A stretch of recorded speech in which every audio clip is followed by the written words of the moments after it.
J'aborde un nouveau concept sur ma chaîne YouTube. Il s'agit des challenges. Les challenges, je crois que sur Internet, vous avez déjà entendu parler, c'est de voir un peu son niveau par rapport à ce qu'il y a en général. Donc, c'est ce que nous allons faire ici. Nous allons nous baser sur le site, ou bien nous allons nous baser spécialement sur Python et nous allons aborder ce challenge-là. C'est hier que j'ai découvert l'existence de ces challenges sur W3 School et j'ai commencé petit à petit. Si tu es débutant, c'est l'occasion pour toi de voir en temps réel les erreurs et corriger. Et voilà, si tu es, voilà, je dirais intermédiaire, ça sera l'occasion pour toi de toi aussi aller tester tes compétences comme je le fais. Et si tu es senior, voilà, c'est l'occasion pour toi de donner des conseils dans les commentaires à tous les juniors des différentes méthodes, des approches qu'ils peuvent adopter pour avoir un bon niveau. Donc, sans plus tarder, nous allons nous lancer. Aujourd'hui, nous allons continuer avec cette partie, les variables. Donc, vraiment, je suis parti de Python 0, quoi, parce que je voulais tester, voir ce qu'il y a de nouveau, ce qu'il y a à apprendre. Donc, ici, on nous demande de créer deux variables avec différents noms, mais avec une similarité. Je vais traduire en français parce que j'ai du mal en anglais. Voilà, on dit ici create two variables with a different name. Voilà, créer deux variables portant des noms différents mais une orthographe similaire. L'une doit contenir un nombre, l'autre un nom. Voilà. Et, exigence, il faut que ce soit 4 pour le premier et le deuxième, il faut absolument que ce soit sali. Voilà, donc on dit peut-être, on va créer deux variables. Peut-être on va dire V1 par exemple, V1 par exemple, et on met égal, on met le contenu, on a dit il peut contenir 4, et le deuxième c'est V2 par exemple, là, et V2 comme ça, voilà, et lui il contient quoi? Sali. Donc on lance. Ok, je crois que c'est la traduction que j'ai fait, c'est ça qui cause le souci. Je vais encore lancer, on va voir. Ok, ça ne marche pas. C'est la traduction. Je vais annuler la traduction. On va voir ensemble.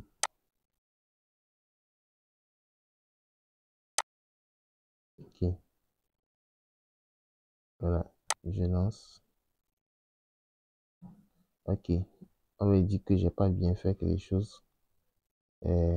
Ici, il y a un petit message qui explique ce qu'il faut faire. Use égale to assign values to variable.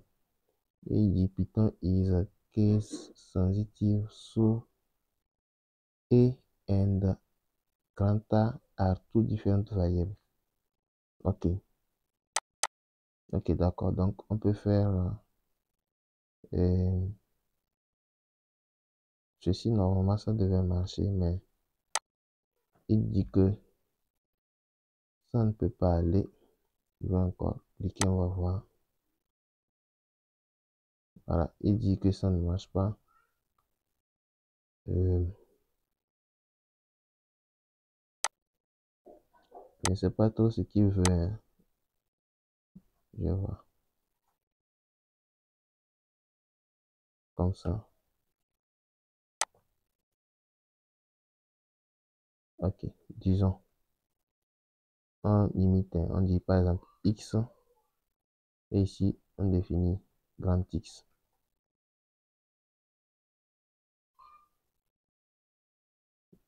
On exécute. Il dit toujours que c'est pas bon. Alors,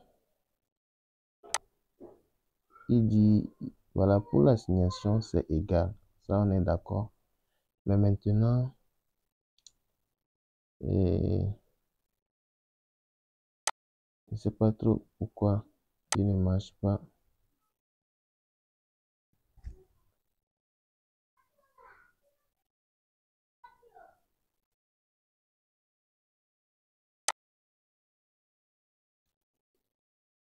Use égale.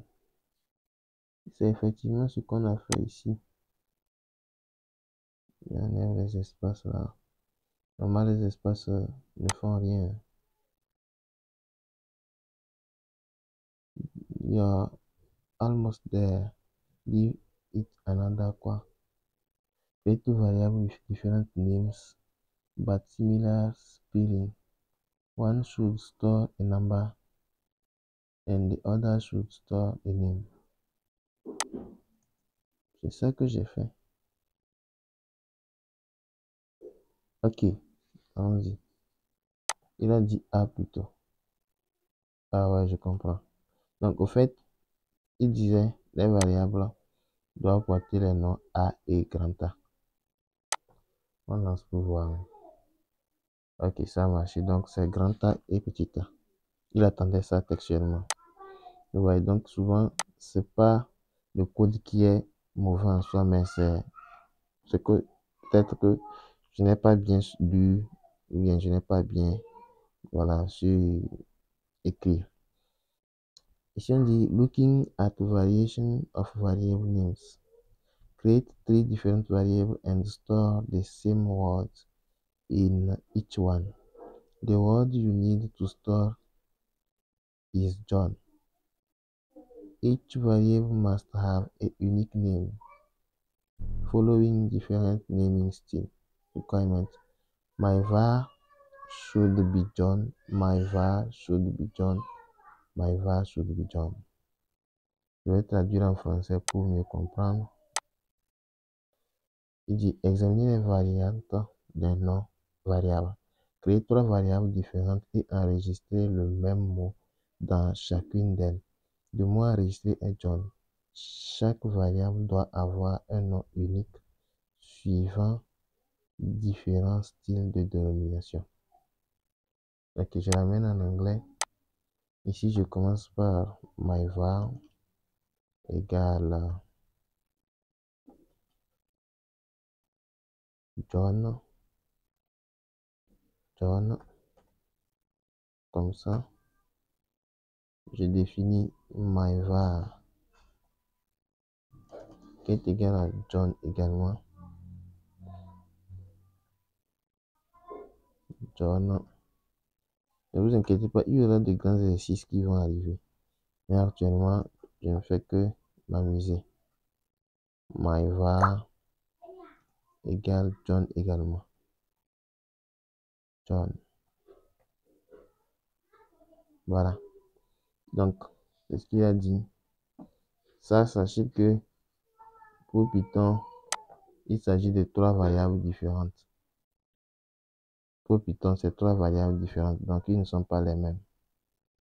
Donc, je suis content du résultat et on continue. Alors, les petites choses, les choses importantes commencent ici. Hein. Les tableaux là, quand je vois déjà les tableaux, c'est intéressant. On dit assign multi-value. Assign value from a list to three separate variables. Variable X should be apple. Variable Y should be bananas. Variable Z should be cherry. Ok, on regarde ici. Use tuple and packing to assign the value from the list to the variable. Ok, donc on va définir trois valeurs ici. Le premier c'est apple. Le deuxième c'est banana. Banana. Non, c'est ça, non? Et le troisième c'est cherry. Cherry. Voilà. Donc ici, je n'ai jamais défini en tant que tel cette façon. Je vais voir. Je vais voir ce que ça va donner. C'est pas tout ce que ça va donner là. C'est bon. Au fait, ce qui se passe ici, c'est que il va prendre et peut mettre ça dans variable x, banana mettre ça dans variable y et chérie mettre ça dans variable truc. C'est intéressant. J'ai jamais eu à mettre tout sur la même faire ça. J'ai jamais eu à faire ça. Donc, vous voyez que je découvre même de nouvelles choses ici. Assign multiple value here. Assigner plusieurs valeurs ici. Write one line to assign three variables to different fruit names. Trois variables à différents noms de fruits. Variable x, write on one line. Write on line to assign three variables to different fruit names. Ok. Donc, il écrit sur la même ligne pour l'assigner.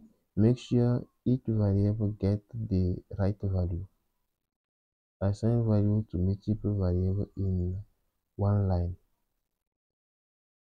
Ok. Essayons ça ensemble. Variable x should be orange, y should be banana, and z should be cherry. Assign variable x, y, z in one line. Ok. On dit x, virgule, y, virgule, z égale, entre parenthèses, je mets ça. Orange, virgule, banana, virgule, cherry. Je lance. Voilà, c'est bon. Donc, ce que j'ai compris, c'est actuellement comme de l'autre côté, mais ici, là-bas, c'était un tableau qui est utilisé, mais ici, c'est un tube. C'est la seule différence. Hein. On declare two variables x and y, then print both variables in a single line. Variable x should be declared and assigned the integer 5. Donc, x égale 5. Variable y should be declared and assigned the string John. Ok, y prend John comme valeur. Et the output should be 5 John when x and y are print. Ok. On fait print ici. On met ceci. On écrit str entre parenthèses. On met x. On ferme. Et on fait espace. On met.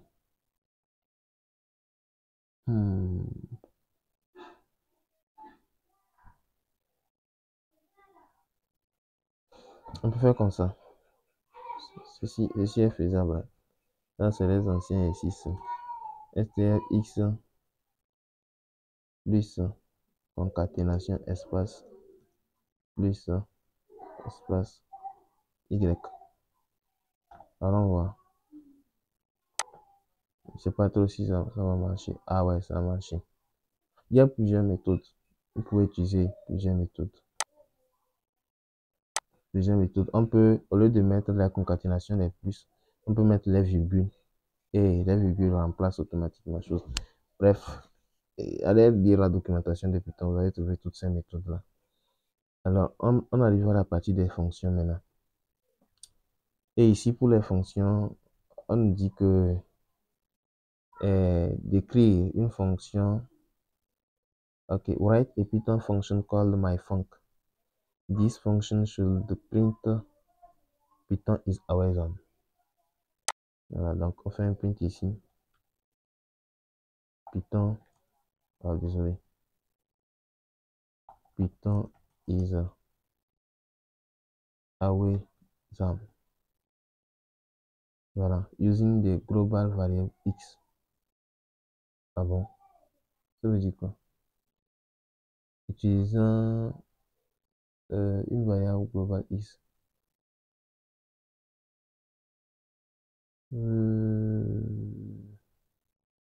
Ok, allons-y, je mets x ici. Allons-y, je vais voir. Je crois que c'est ce qu'il veut en fait. On coupe ici, on met x. Variable globale x là, je n'ai pas trop compris ce que ça veut dire. Une variable globale. My function should print the correct message. Ah, ok. Ah, ok, je comprends. En fait, il y avait le x ici. Vous voyez. Donc, Python is. On met Python is ici. On peut mettre virgule comme ça. On met x. Ce que je vous expliquais tantôt. Donc, j'enlève ce x là et je lance. Voilà. Donc, ça a marché. Vous voyez un peu. On dit page suivante. Write Python code that assign the value 20,5. Write Python code. Écris un code Python qui va assigner la valeur 20,5 à la variable float var et convertir en integer. Convert it to an integer. Assign the result to int from float.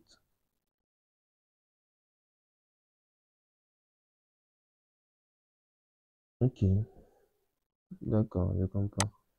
Donc lui c'est 20,5 et ici c'est int de 20,5. C'est ça, non? Ouais, c'est ça.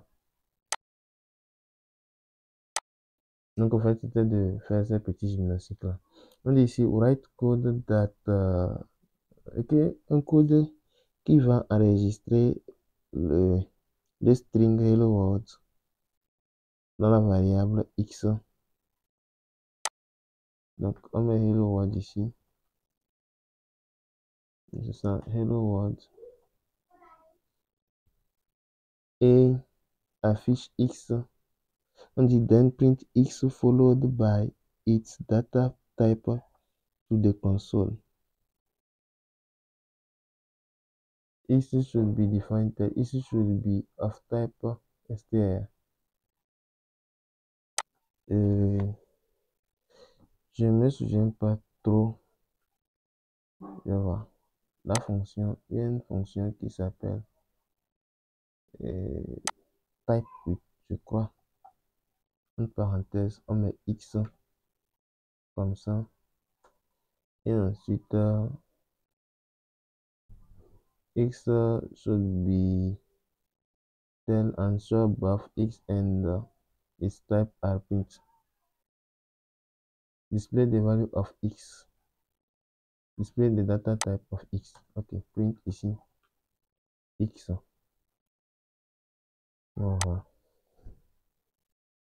Ouais, c'est bon. Je me demande si je ne m'étais pas souvenu de la fonction type là. Ça va être comment? Donc, il dit ici, use the type function to print the data type. Pour afficher le type de données. Print the data type of x, y et z. Donc, ici, c'est la même chose, on va faire un type en parenthèse x, type en parenthèse y et type en parenthèse z. On lance. Donc, c'est bon aussi. Ici, on a le résultat. Je ne sais pas si vous avez vu, on a le résultat ici. Maintenant qu'on exécute, on a le résultat ici. Ok, il dit maintenant cast these different types to integer. Alors, cast c'est convertir. Variable x is cast to an integer with value 2. La valeur x doit être convertie en entier avec la valeur 2. variable y doit être convertie en integer avec la valeur 3.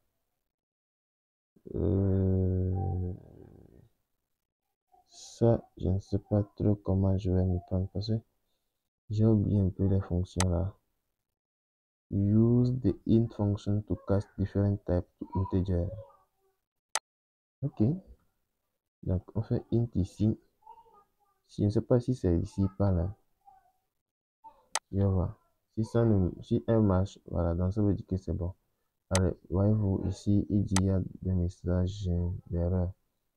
Alors, ici, je vais faire int comme ça. Faire comme ça. Ok, j'ai fini. Ok.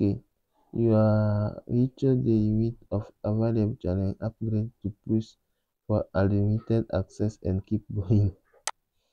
Désolé les amis. Apparemment, j'ai fini la version gratuite. J'ai fini la version gratuite.